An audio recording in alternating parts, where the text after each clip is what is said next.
할렐루야. 신실하신 하나님을 의지하고 그 여러분들의 믿음의 상급을 여러분들의 삶 가운데 항상 풍성히 누리며 살아가는 우리 모두가 되기를 주님의 이름으로 축원합니다. 나는 주 안에서 항상 행복합니다. 나는 주 안에서 반드시 승리합니다. 이렇게 될 줄로 믿습니다.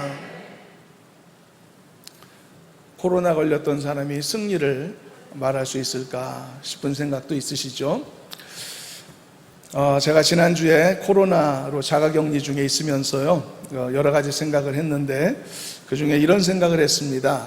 사실 코로나 전에도 늘 좀 해왔던 생각이거든요. 말씀을 전하는 입장에서 제가 강단에서 행복한 삶을 말하죠.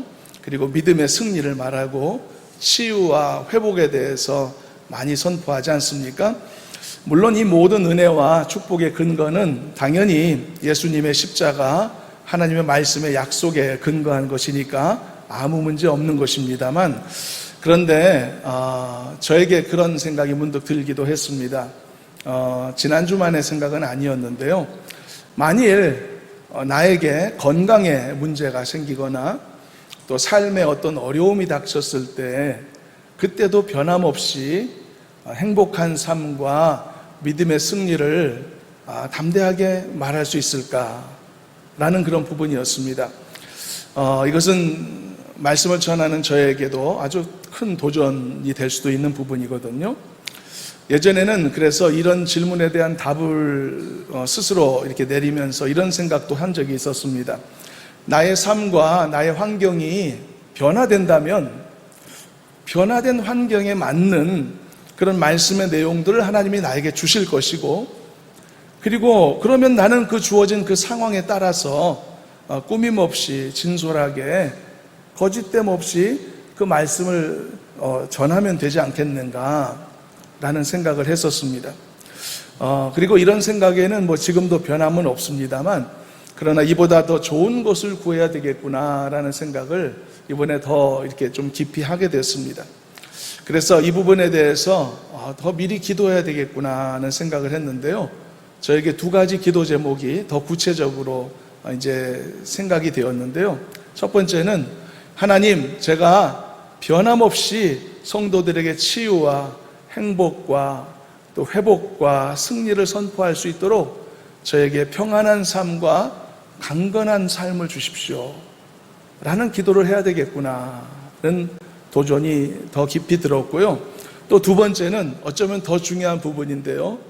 하나님, 혹시 저의 삶에 어떤 어려움이 생기다고 하더라도 그 순간에도 변함없이 성도들에게 치유와 회복과 승리와 행복을 선포할 수 있는 그런 담대한 설교자가 되게 해주십시오 라고 기도해야 되겠구나 라는 도전이 있었습니다.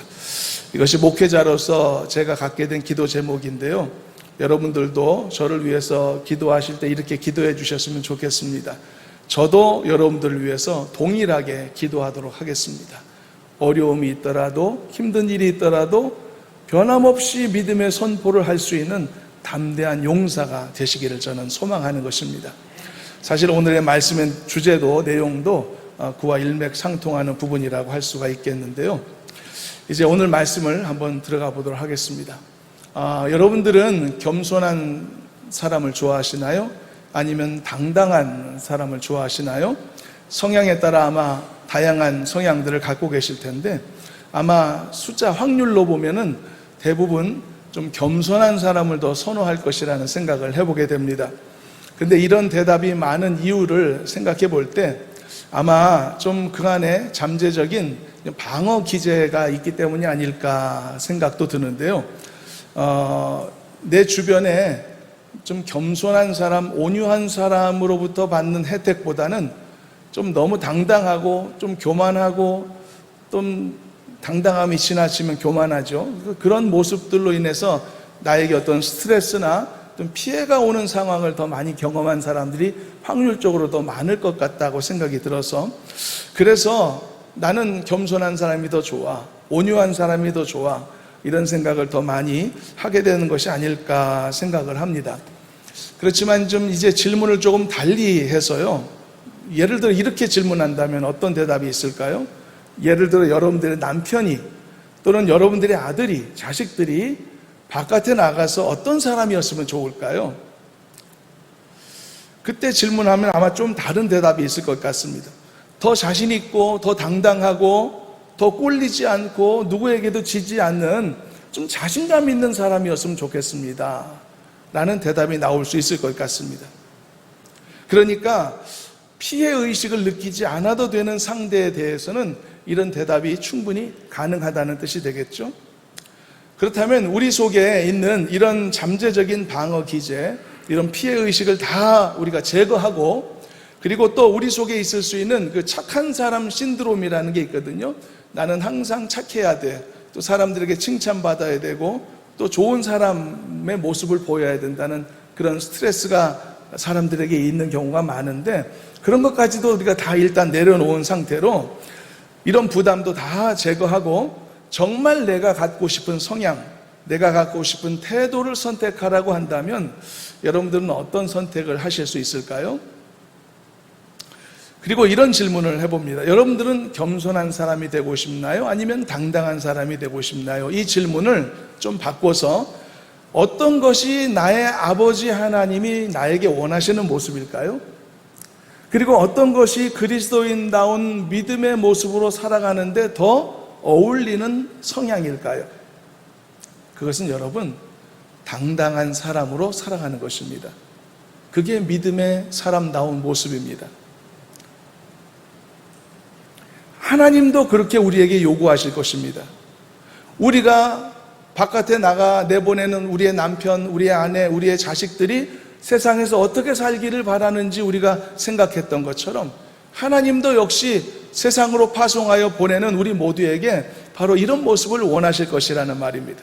의심할 여지가 없습니다.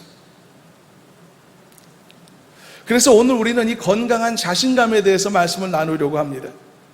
그래서 우리가 사실 삶에서 이런저런 실패와 어려움들을 많이 겪지 않습니까? 건강 문제나 재정 문제나 또 관계 문제 속에서 많은 힘든 일들을 겪으며 살지 않습니까? 그런 속에서 우리는 자신감이 많이 낮아지기도 하고 또 우리의 믿음이 많이 훼손되기도 하고 또 당당했던 태도가 또 사라져 없어지기도 하는 경우들도 많이 있는 바로 이런 상황 속에서 믿는 자로서 우리의 자신감을 좀 끌어올리고, 그리고 내가 하나님 앞에서 거창할지 모르지만 이 시대 앞에서 내가 얼마나 소중한 존재인지를 좀 일깨우는 그런 시간이 필요하다는 생각을 해봅니다. 그래서 오늘은 말씀을 통해 그런 부분을 나누려고 하는데요, 우리가 지금 세례 요한의 이야기를 지난번 시간과 오늘 시간까지 두 번으로 나누어 보고 있는데, 이 세례 요한의 이야기를 통해서 이런 교훈을 함께 살펴보고자 합니다.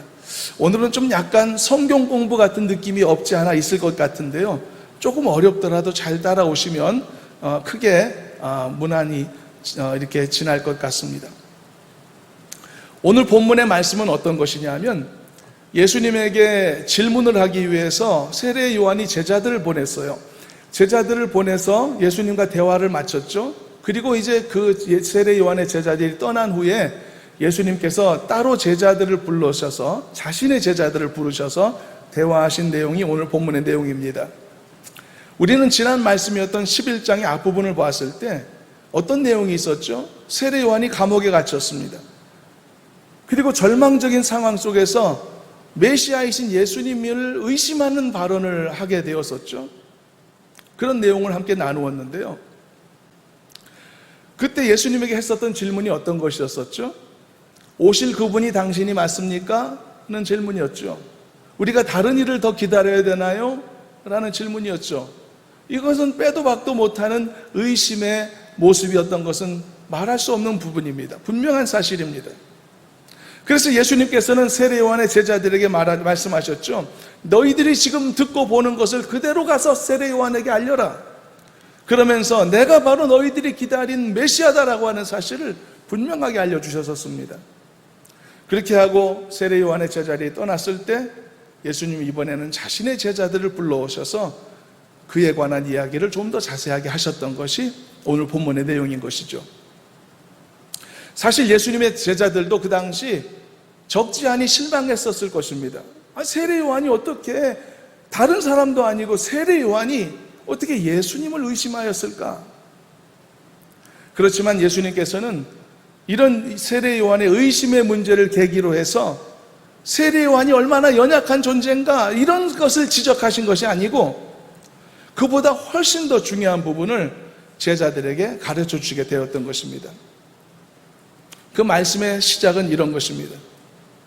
먼저 예수님은요, 세례 요한이라는 인물을 그렇게 단순한 한 사람의 하나의 그 의심의 사례 때문에 그렇게 쉽게 평가받을 수 있는 인물로 말씀하시지 않으셨습니다. 그러면서 예수님이 제자들에게 이렇게 반문을 하셨죠. 너희들이 무엇을 보려고 광야에 나갔냐? 라고 물어보십니다. 그러면서 덧붙이시기를 바람에 흔들리는 갈대 보려고 나갔느냐? 그리고 또 부드러운 옷을 입은 사람을 보려고 광야에 나갔느냐? 라고 물어보셨습니다. 왜 이런 질문을 하셨을까요? 바람에 흔들리는 갈대라는 표현은 우리에게 아주 익숙한 표현입니다. 근데 그 표현이 그래서 너무 익숙해서 쉽게 단정해버리고 마는 성향이 있는데, 마치 이 표현이요, 예수님을 의심했던 이 세례 요한을 책망하는 것처럼 들려진단 말이죠. 그 어려움 속에서 감옥에 갇혔다고 해서 예수님을 의심하니 바람에 흔들리는 갈대와 같구나, 이렇게 말이죠. 그렇다면 과연 예수님이 이런 뜻으로 이 질문을 하셨을까요? 아닙니다. 정반대입니다. 세례 요한은 바람에 흔들리는 갈대가 아니었다는 뜻으로 이런 말씀을 하셨던 것입니다. 어떻게 우리가 그걸 알 수 있을까요? 내용을 보면, 정황을 보면 다 충분히 드러납니다. 또 예수님 질문하셨다고 했죠. 예수님은 부드러운 옷을 입은 사람 보려고 너희가 나갔느냐? 여러분, 이것도 생각해 보면 세례 요한이 부드러운 옷을 입은 사람이었나요? 성경은 아니라고 말하고 있습니다. 세례 요한은 가죽 옷을 입었고 메뚜기와 석청을 먹으면서 광야에서 지냈다고 말하고 있죠. 그러면 그는 부드러운 옷을 입은 사람도 아니었다는 뜻입니다. 그렇다면 그는 누구였단 말입니까? 예수님에 의하면 세례 요한은 선지자였습니다. 오히려 선지자보다 더 귀한 존재라고 말하고 있습니다. 본문 7절부터 9절까지를 다시 한번 읽어보시도록 하겠습니다. 함께 한번 읽어봅니다. 그들이 떠나매 예수께서 무리에게 요한에 대하여 말씀하시되 너희가 무엇을 보려고 광야에 나갔더냐? 바람에 흔들리는 갈대냐? 그러면 너희가 무엇을 보려고 나갔더냐? 부드러운 옷 입은 사람이냐? 부드러운 옷을 입은 사람들은 왕궁에 있느니라. 그러면 너희가 어찌하여 나갔더냐? 선지자를 보기 위함이었더냐? 옳다, 내가 너희에게 이르노니 선지자보다 더 나은 자니라. 분명히 예수님이 이렇게 말씀하셨습니다. 세례 요한은 과거의 그 어떤 선지자보다도 더 나은 위치에 있었다고 말이죠. 그러므로 이 사실은 부정할 수 없는 팩트가 되었습니다. 예수님의 말씀이니까요. 그렇다면 이유가 이제 궁금하죠. 어떤 자질이 있었기에, 어떤 능력이 있었기에 세례 요한이 그 어떤 선지자보다도 더 높은 위치에 있다고 말했던 것일까? 더군다나 감옥에 갇혀서 고난 속에 있는 중에 예수님을 의심하고 있는 이 상황 속에서 더군다나 예수님께서는 왜 이렇게 말씀하셨을까? 바로 여기서 우리가 알아야 될 것이 있습니다. 세례 요한이 그 어떤 선지자보다 위대하다고 예수님이 말씀하신 사실은 절대로 그의 개인적인 자질이나 능력이나 사역의 성과나 삶의 결과 때문이 아니라는 사실인 것입니다. 이것이 오늘 말씀을 풀어가는 굉장히 중요한 부분입니다. 세례 요한이 위대했던 이유는 구약의 이사야나 예레미야나 엘리야 같은 대단한 선지자들보다 더 뛰어난 사람이었기 때문이 아니라 그가 담당했던 그 시대의 특별함에 있었다는 것, 그가 가졌던 독특하고 특별한 부르심과 사역 때문이었다는 것, 즉 시대의 특수성, 사역의 특수성에 기인했다는 것을 우리가 보려는 것입니다. 본문 10절도 연이어서 읽어보겠습니다. 본문 10절 말씀 함께 읽어봅니다. 기록된 바 보라 내가 내 사자를 내 앞에 보내노니 그가 내 길을 내 앞에 준비하리라 하신 것이 이 사람에 대한 말씀이니라. 세례 요한은요, 구약의 마지막 선지자로 여겨졌던 사람입니다. 그래서 이전의 구약 선지자들은요, 어떤 사역을 했냐 하면 메시아를 대망하는 사역을 했습니다. 오실 예수님에 대하여 바라고 열망하는 사역을 했죠. 그리고 메시아의 도래를 예언하는 사역에 집중했었습니다. 그렇지만 세례 요한은 다른 사역을 했습니다. 예수님과 동시대에 있었기 때문에 이 모든 예언의 성취를 눈으로 목격할 수 있는 놀라운 이 특권을 가진 사람이었습니다. 그리고 또한 그 자신이 직접 눈으로 볼 수 있었던 예수님을 증거하고 선포했었던 사람이기도 했죠. 그런 점에서 세례 요한은 그 어떤 선지자, 구약의 선지자보다도 더 큰 자였다라고 말할 수 있었던 것입니다. 그의 사역이나 그의 삶이나 그의 믿음이나 그의 어떤 성과나 그것 때문이 아니라 그에게 주어진 사역의 특수성, 그 시대에 하나님이 그를 태어나게 하시고 살게 하시고 그리고 맡겨주신 그 삶의 이 존재, 그 의미 때문에, 그것 때문에 예수님께서 그를 귀하다고 여기셨다는 사실인 것입니다. 본문 11절 상반절도 한번 또 이어서 읽어보겠습니다. 함께 읽어봅니다. 내가 진실로 너희에게 말하노니 여자가 낳은 자 중에 세례 요한보다 큰 이가 일어남이 없도다. 갈수록 더 엄청난 말씀이 나오죠.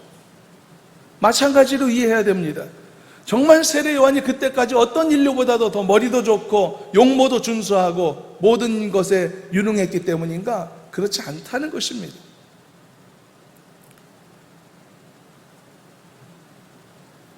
앞에서 말씀한 것처럼 세례 요한은 구약의 최후의 선지자였고 이제는 메시아이신 예수님의 사역을 앞서 증거했던 인물로서 특별한 사명을 가진 특별한 인물이었다. 그래서 중요한 인물로서 예수님에게 지금 언급되고 있는 것입니다. 그래서 여러분, 일단 이 말씀을 잠시 중지하고, 그래서 여러분, 하나님은요, 개인의 능력이나 자질이나 삶의 측면에서도 우리를 평가하실 수 있겠죠. 우리가 어떻게 살았는지, 우리의 믿음의 결과가 열매는 어떤지, 이런 것들로도 우리는 다 예수님의 평가를, 하나님의 평가를 받게 될 것입니다만, 그뿐만이 아니라는 것입니다. 그것이 전부가 아니라는 것입니다. 하나님이 우리에게 각각 부여하신 단지 우리의 존재라고 하는 측면에서만으로도 우리의 각각의 중요성을 하나님은 세워가시는 것이고, 그러한 시각을 통해서도 우리를 평가하시며 우리 인생의 가치를 매기신다는 사실도 잊지 말아야 한다는 것입니다. 이것은 우리 자신에게 이렇게 적용될 수 있는 것입니다. 우리가 이 은혜의 시대, 이 복음의 시대를 살고 있다는 사실만으로도 우리는 우리의 생각보다 훨씬 더 소중한 존재일 수 있다는 사실입니다. 우리가 이 교회 공동체 안에 부름받았다는 사실만으로도 우리에게 이것은 커다란 의미가 될 수 있다는 뜻입니다. 우리의 가정 환경, 우리의 사회 환경, 우리가 살고 있는 우리의 모든 주변 환경 속에 우리가 노임을 받았다는 것, 그것이 여러분 우리가 삶에 어떤 어려움이나 힘든 상황이 우리 삶에 놓여져 있다고 하더라도 그 안에 부르심을 받았다는 사실 때문에 우리는 하나님 앞에 귀하고 소중한 존재이다라고 하는 사실을 깨닫자는 것입니다. 하나님이 나를 데려다 놓으신 자리가 이 자리이기 때문에 이 자리가 소중한 것입니다. 하나님이 나를 태어나게 하신 시대가 이 시대이기 때문에 이 시대에 살고 있는 내가 소중한 것입니다. 하나님이 나에게 이 가정을 주셨기 때문에, 하나님이 나에게 이 육체를 주셨기 때문에, 하나님이 나에게 이런 환경을 허락하셨기 때문에, 그래서 나는 이 안에서 소중한 존재라는 것입니다. 내가 어떤 믿음의 삶을 살았고 내가 어떤 성과와 결과를 냈고 이것도 중요하지만 그보다 더 원천적인 소중함의 이유가 우리에게 있다는 것을 지금 말씀하고 있는 것입니다.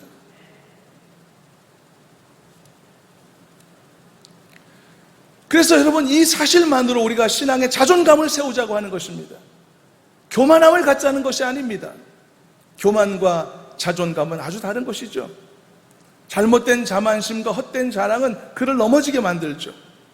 그러나 내가 하나님 앞에서 얼마나 소중한 존재인지를 건강하게 깨닫는 것은 강한 자신감을 갖게 하고 신앙의 교만함과는 전혀 관계없는 나의 신앙의 자존감을 높이 세우는 것입니다. 신앙의 자존감이 높아질수록 환난을 이길 수 있는 힘이 그 안에 생겨나는 것입니다. 어려움을 넘어설 수 있는 담대함이 그 안에서 솟아나게 되는 것입니다. 바로 우리는 이 신앙의 자존감을 세워야 할 줄로 믿습니다. 그래서 삶의 각각의 어려움과 힘든 순간들을 믿음 안에서 이기고 승리하는 우리가 되시기를 저는 소망하는 것입니다. 그래서 여기 있는 설교자도 여러분들에게 교만하라고 이 말씀 전하는 거 아닙니다. 고난과 어려움을 충분히 이겨낼 만큼 신앙의 자존감을 높이시라고 이 말씀을 도전하고 있는 것입니다. 사랑하는 여러분, 여러분들이 속한 그 자리에서 하나님이 부여하신 자신의 가치와 소중함을 일깨우는 은혜가 있기를 주님의 이름으로 축원합니다. 하나님이 나를 자녀 삼으셨기 때문에 이 복음의 시대에 태어나서 살고 있는 나의 이 존재 자체만으로 나는 하나님 앞에서 소중한 존재인 것입니다. 내가 잘나서가 아닙니다. 내가 많은 실적을 올려서 소중한 것이 아닙니다. 나의 외모나 지식이나 능력 때문이 아닌 것입니다. 세례 요한이 그 순간에 어떻게 예수님에게 이런 평가를 받았습니까? 감옥에 갇혀서 고난 중에 있었다고 해서 예수님을 의심하고 믿음이 흔들리고 있는 그 상황 속에서도 예수님께서 그는 선지자보다, 어떤 선지자보다 더 귀한 자다, 더 높은 자다, 더 나은 자다라고 말씀하실 수 있었던 이유가 어디에 있을까요? 그의 사역, 그의 존재, 하나님께서 그를 부르신 그 부르심의 소중함 때문이 아니겠습니까? 이처럼 부르심을 받은 자, 그리고 택함을 입은 자로서의 삶의 자긍심과 그리고 신앙의 정체성을 견고히 세우셔서 자신 있게 주어진 여러분들의 그 자리에서 변함없이 하나님께 영광 돌리며 살아가는 진정한 승리의 그리스도인 되시기를 주님의 이름으로 축원합니다. 자, 그렇다면 두 번째로 세례 요한의 이전의 인물들과 비교할 때 그가 그들 중에 가장 큰 자다라고 하는 사실, 이 이유를 우리가 살펴봤는데, 이번에는 반대로요, 세례 요한 이후의 인물들과 비교할 때 세례 요한은 어떤 존재의 의미를 가질까요? 앞에서 우리는 세례 요한을 예수님이 어떻게 평가하셨는지 우리가 보았죠. 상당한 의심에 쌓여 있었는데도 귀하고 소중한 존재라고 하는 것을 알려주셨는데, 그러나 예수님께서는 이번에는 의외의 평가를 하셨습니다만, 이제는 그 이전의 존재보다 그 이후의 세례 요한의 이후의 존재와 비교할 때는 어떤 의미를 가질까? 이것도 흥미거리가 아닐 수 없는데요, 오늘 본문을 보니까 사실 이 부분에 대한 내용도 수록되어 있는 것을 볼 수 있습니다. 방금 읽은 11절의 후반부에 그 내용이 있는데 11절을 다시 한번 읽어보시도록 하겠습니다. 본문 11절 같이 합독해 봅니다. 내가 진실로 너희에게 말하노니 여자가 낳은 자 중에 세례 요한보다 큰 이가 일어남이 없도다. 그러나 천국에서는 극히 작은 자라도 그보다 크니라. 아주 좀 낯선 말씀이 나오고 있습니다. 이게 무슨 의미일까요? 천국에서 극히 작은 자라도 세례 요한보다 크다. 그렇다면 이 말은 천국에서 세례 요한은 가장 작은 자다, 이런 뜻이 될 텐데, 천국의 턱걸이에서 들어갔다는 뜻일까요? 그가 바로 앞에서처럼 예수님을 의심한 죄로 그가 부끄러운 구원을 받았다는 그런 암시일까요? 그것이 아닙니다. 이번 말씀도 앞의 경우와 똑같이 세례 요한의 자질이나 능력이나 외모적인 면 때문에 이런 평가가 나온 것이 아님을 우리가 전제해야 됩니다. 그럼 무엇 때문에 이런 평가가 나왔을까? 여러분, 세례 요한은요, 구약시대 마지막 인물로 인정되는 사람입니다. 이 말씀은 반대로 신약시대의 최초의 인물이다라고 말할 수 있는 인물이 되었다는 뜻이기도 합니다. 바로 그런 의미에서 세례 요한은 천국에서 극히 작은 자다라고 하는 말씀이 가능할 수 있었던 것입니다. 이것은 세례 요한이 감옥에서 의심했기 때문에, 그래서 턱걸이 커트라인 겨우 넘어 그래서 천국 겨우 갔다, 이런 의미가 아닌 것입니다. 이것은 여러분, 하나님이 계획하신 이 구원의 이런 점진적인 발전의 측면에서 각기 다른 시대와 다른 사역, 다른 사명 앞에 놓여있는 모든 사람들에 대해서 그들의 역할에 맞게 다른 성격의 평가가 내려짐을 우리에게 알려주고 있는 말씀이기도 한 것입니다. 그런 점에서 천국에서 가장 작은 자는 세례 요한이다, 이런 말씀을 했던 것입니다. 왜냐하면 세례 요한이요, 최초로 천국 문을 열어젖힌 구약시대의 최초의 인물이기 때문이죠. 마태복음 3장 1절 2절을 참고해서 읽어보시도록 하겠습니다. 이 말씀 속에는 세례 요한의 중대한 사명 한 가지가 우리에게 알려지게 됩니다. 함께 읽어보도록 합니다. 그때에 세례 요한이 이르러 유대 광야에서 전파하여 말하되 회개하라, 천국이 가까이 왔느니라 하였으니. 세례 요한은 천국 복음을 선포한 사람입니다. 세례 요한 이전엔 그 누구도 천국 복음을 말한 적이 없습니다. 심지어 예수님도 아직 이 말씀을 하시기 전이었습니다.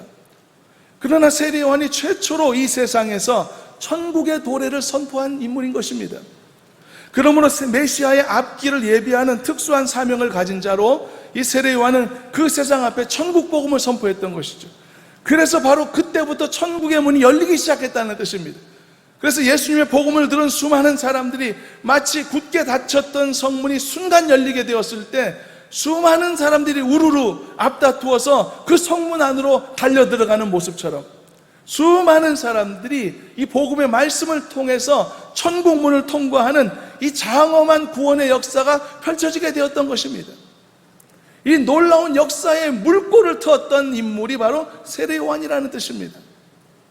이런 상황을 묘사했던 것이 본문의 말씀이기도 하고요. 이어지는 12절도 읽어보시도록 하겠습니다. 그래서 이런 표현이 가능했던 것입니다. 12절 말씀도 같이 합독해 봅니다. 세례 요한의 때부터 지금까지 천국은 침노를 당하나니 침노하는 자는 빼앗느니라. 우리가 표면적으로 보면 이 말씀 난해한 말씀이라고 할 수 있습니다. 그러나 더 이상 우리에게 난해하지 않습니다. 천국이 침노를 당한다는 것은요, 천국이 나쁜 자들로부터 침략당한다, 훼손당한다는 뜻이 아닙니다. 그것은 무수한 자들이 앞다투어 천국 백성이 되어간다는 놀라운 장면을 묘사한 설명인 것입니다. 그런데 언제부터 천국이 침노를 당한다고 했죠? 세례 요한의 때부터라고 말하고 있습니다. 왜냐하면 세례 요한이 천국이 가까이 왔다고 천국 복음을 선포한 존재니까요. 그리고 언제까지라고 말씀하고 있죠? 지금까지라고 예수님이 말씀하셨던 것입니다. 즉, 이 천국 복음은 현재 진행형이라는 뜻입니다. 그런데 여러분 보십시오. 어떻게 일개 선지자에 불과했던 세례 요한이 천국 문을 여는 역할을 감당할 수 있었으며 또한 그의 존재가 기준이 되어 천국의 침노함이 시작되었다라고 그렇게 말씀할 수 있을까? 그만큼 세례 요한의 사역이 중요했고 구속사의 흐름에서 그의 존재가 너무나 중대했다는 뜻입니다. 이어지는 13절에서 15절까지도 읽어보시겠습니다. 마저 나머지 본문도 함께 읽어보시도록 합니다. 모든 선지자와 율법이 예언한 것은 요한까지니 만일 너희가 즐겨받을진대 오리라 한 엘리야가 곧 이 사람이니라. 귀 있는 자는 들을지어다. 갈수록 엄청난 말씀이 나오고 있습니다. 모든 선지자와 율법의 예언이 세례 요한까지라고 설명합니다. 그리고 세례 요한에 이르러서 모든 구약의 예언들이 성취되었으며 완결되었다라고까지 말하고 있습니다. 놀라운 것입니다. 그래서 반대로 더 놀라운 사실이 되고 있는 것은 이런 세례 요한조차도 천국에 들어가는 그 어떤 사람보다 더 작은 자가 될 것이라는 이 말씀이 더 놀랍게 들려지는 것입니다. 왜냐하면 그는 구약시대의 마지막 인물이었기 때문에, 그리고 신약시대의 처음 인물이었기 때문에, 그로부터 시작하여 천국이 침노를 당하기 때문인 것입니다. 그래서 여러분, 여기에서 우리가 얻는 결론과 교훈은 어떤 것이 되어야 할까요? 사랑하는 여러분, 앞에서 말씀했듯이 하나님께서는 개인의 능력, 자질, 믿음의 성과, 업적 이런 것으로도 우리를 당연히 평가하시겠지만 그것이 전부가 아니라 하나님이 우리에게 각각 부여하신 존재와 그리고 사역의 측면에서도 하나님은 우리의 중요성을 세워가시는 것이고 그러한 시각을 통해서 우리를 평가하시며 우리 인생의 가치를 매기신다는 사실도 잊지 않았으면 좋겠습니다. 이것은 어쩌면 우리 자신들은 우리가 이 시대를 살고 있다는 사실만으로도 너무나 소중하고 가치 있는 존재라는 것을 우리에게 알려주는 것이기도 합니다. 우리가 이 공동체 안에 부름받았다는 사실만으로도, 우리가 이 시대에 살고 있다는 사실만으로도 우리는 소중한 존재라는 것입니다. 여러분들은 하나님의 자녀이신 줄로 믿으십니까? 하나님의 자녀됐다는 사실을 인정하십니까? 그렇다면 여러분들은 소중한 존재인 것입니다. 여러분들이 뭘 했기 때문이 아니라 여러분들이 그런 존재이기 때문에 소중하다는 것입니다. 근원적인 소중함이 여러분들에게 있는 것입니다. 하나님이 부여하신 근원적인 가치가 여러분들에게 부여되어 있는 것입니다. 이 가치를 잃어버리지 말자는 것입니다. 이 소중함을 잃어버리지 말자는 것입니다. 그래야 고난과 환난 속에서도 우리가 믿음을 잃지 않고 신앙인으로서의 당당함을 잃어버리지 않고 할 수 있다는 말씀을 하는 것입니다. 이것이 고난을 이길 수 있는 힘이 되는 것이고 환난을 이길 수 있는 능력이 될 수 있다는 것을 말씀하는 것입니다. 믿음의 업적을 이루지 말자는 뜻이 아닙니다. 열심히 살고 믿음의 성과를 올리지 말자는 것이 아닙니다. 그것도 열심히 해야 되고 최선을 다해야 되고 끝까지 표대를 향하여 달려가야 될 사명이 우리에게 있는 것이겠죠. 그러나 그것뿐만이 아니라 때로는 어려움과 힘든 일을 만났을 때, 때로는 삶의 성과가 없이 낙심하고 어려움 가운데 처해 있을 때 무너지지 말으라는 얘기를 한 것입니다. 왜냐하면 나는 하나님이 불러 세우신 소중한 존재라는 것을 우리가 깨닫기 때문인 것입니다. 우리는 하나님의 자녀이기 때문에, 하나님이 나를 이 가정에 불러주셨기 때문에, 그렇기 때문에 나는 이 가정 안에서 나는 소중한 존재라는 것입니다. 하나님이 이 시대 앞에 나를 불러주셨기 때문에, 하나님이 나에게 이런 직분을 주셨기 때문에, 어쨌든 하나님이 나에게 이 모든 것을 주셨기 때문에, 그 사실 때문에 나는 이 사역 앞에, 이 환경 앞에, 나의 가정 앞에 소중한 존재라는 것을 말씀하는 것입니다. 바로 이런 신앙의 자존감을 잃어버리지 않는 우리가 되셨으면 좋겠습니다. 여러분들은 하나님 앞에 소중한 존재입니다. 여러분들이 생각하는 것 이상으로 소중한 존재들인 것입니다. 세례 요한이 감옥에서 예수님을 의심하는 상황 속에서도 예수님은 그에 대해 말씀하셨습니다. 선지자보다 더 귀한 자다, 더 나은 존재다. 무엇 때문입니까? 그에게 주어진 사역, 그리고 그에게 주어진 이 본질적인 하나님이 허락하신 모든 환경, 사명, 그 모든 시대적인 사명, 그 모든 것 때문에 그는 여전히 소중한 존재로 인정받을 수 있었던 것입니다. 감옥에서 의심했던 것을 칭찬하신 것은 아닙니다.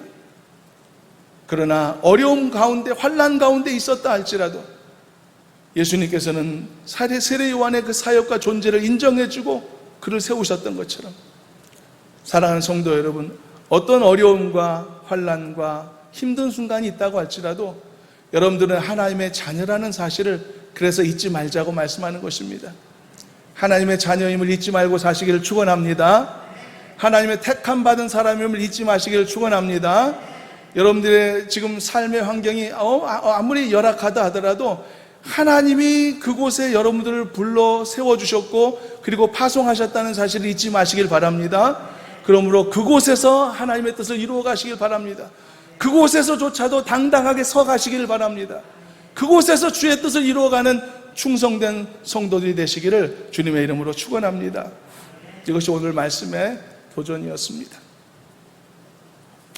말씀을 정리하겠습니다.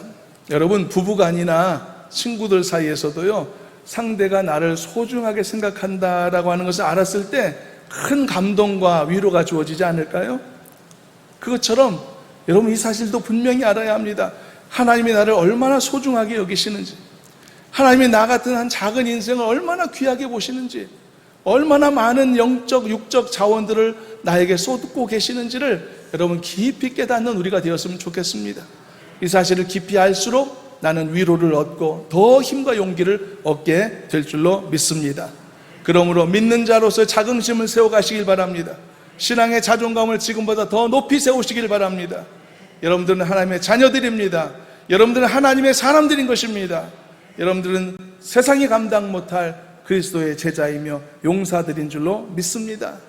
이런 신앙의 자존감을 견고히 세우셔서 하나님이 왜 나를 이 가정으로 파송하셨는지, 하나님이 나를 왜 이 시대 앞에 태어나게 하셨는지, 왜 하나님이 나를 이 직분으로 허락하셨는지, 이 모든 것들에 대한 하나님의 부르심의 이유들을 분명하게 정확하게 깨닫고 이해하여서 하나님이 불러주신 이 모든 부르심의 이유들을 온전히 채워가는 높은 신앙의 자존감을 가지고 견고한 믿음으로 서가는 우리 모두가 되기를 주님의 이름으로 축원합니다. 기도하겠습니다. 하나님 감사합니다. 우리를 귀한 곳으로 불러주시고 세워주셨음을 다시 한번 깨닫게 해주셔서 감사합니다. 우리 자신을 스스로 낮추는 어리석음이 없도록 인도하여 주시고 신앙의 자존감으로 견고히 세워갈 수 있도록 인도하여 주셔서 우리의 모든 부르심의 이유들을 채워가고 그리고 성실하게 감당하는 우리 모두가 되게 하여 주옵소서. 예수님의 이름으로 기도하옵나이다. 아멘.